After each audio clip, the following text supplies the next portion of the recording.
We know that many a times two different labels are given for the same person, for the same individual, for the same activity.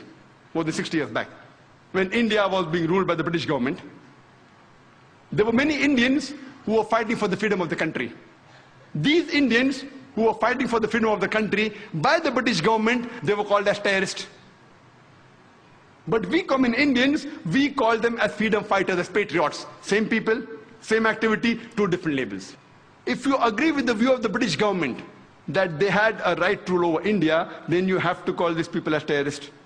But if you agree with the view of the common Indians that the Britishers came to India to do business, they have no right to rule over us, then you have to call them as patriots, as freedom fighters.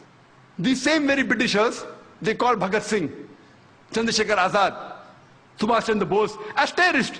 Do we agree? Not at all. Just because the Britishers say, just because the Americans say, we don't have to believe, we have to fight for justice. They were patriots, they were freedom fighters. Therefore, before you give a label to any individual, you have to try and find out for what reason is he striving. We have several such examples in world history. Time does not permit us to give all the details. I'll just give one more example of the American Revolution, which took place in the 19th century. And we know in 1875, during the American Revolution, there were many Americans who were fighting for the freedom. The Britishers were ruling America. And these people who fought for the freedom by the British government, they were called as terrorists. And number one in the forefront was Benjamin Franklin, George Washington. We know that these people, by the British government, they were called as terrorists number one. George Washington was called terrorist number one. Later on, he becomes the president of U.S.A.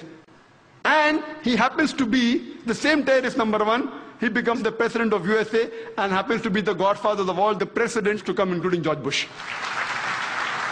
Imagine the same people who the Britishers called as terrorists. Now they're allies. They are the best friends. The time keeps on changing, depending upon historical background, depending upon geographical background. What we come to know, in short, whoever is in power, whatever label he gives, the label gets stuck. Whoever is in power. Today, America is supposed to be in power. They have the media with them. So who they call a terrorist, the label gets stuck.